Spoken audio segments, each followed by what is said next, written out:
On this show, we talk about building on different e-commerce platforms, building your company culture, and then finally how much you should disparage your competitors.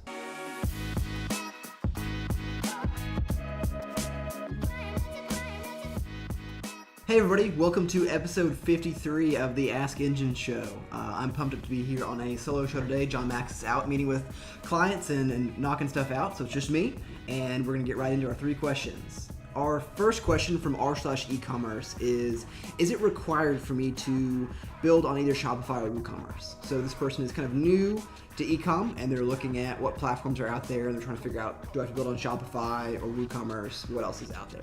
So I would say no. I mean, you've got a lot of different platforms to choose from.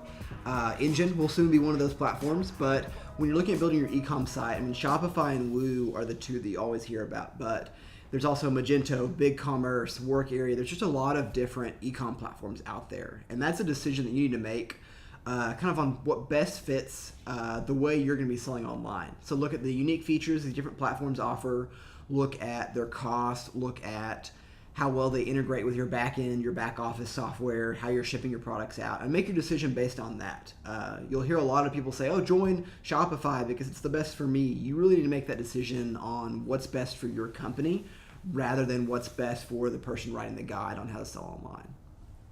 Our second question here is, how do I choose the right people for my startup team? Man, this is a fun one because I mean that's a crucial part of building your company and building your startup. That kind of initial 3, 4, 5 people around the table can really set off how you're going to grow, if you're going to succeed, if you're going to fail.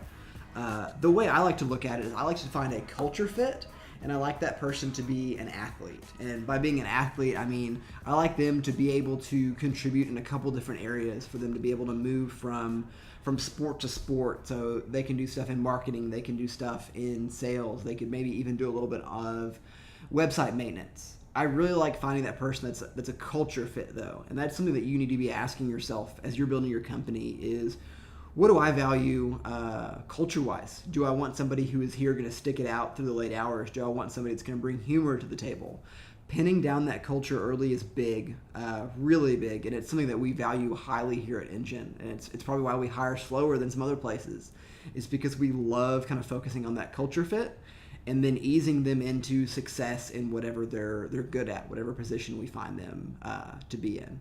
And the last thing is what are some things to maintain a good working environment? It's part of the same question, but it's really about that culture. Like if your people are jamming along and everybody gets along together, that's going to produce a healthy, good work environment that people are going to enjoy working in, that they're going to love coming into work, and that they're going to stay late and hack stuff out with your team. That's what builds a good working environment. Okay, so now for the final question. This person is building the About section on his social media platform, and he's asking, how much should I disparage my competitors? And I will say 0 times, 0%. To quote The Office, none percent. I would say he has none percent chance. You should not disparage your competitors at all on your own website. I would say not even at all in your social posts or anything. People aren't coming to your website to read about how bad your competition is. They're coming to your website to read about what you're doing and how you're unique and how you can better help them.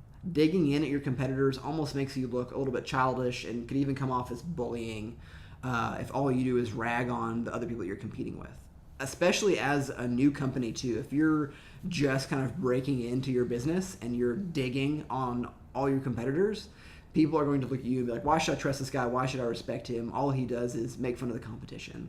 So keep your About section really focused on what you bring to the table and the value that you drive, rather on how bad your competitors are. So that's our 3 questions for today. So thank you guys, and see you real soon.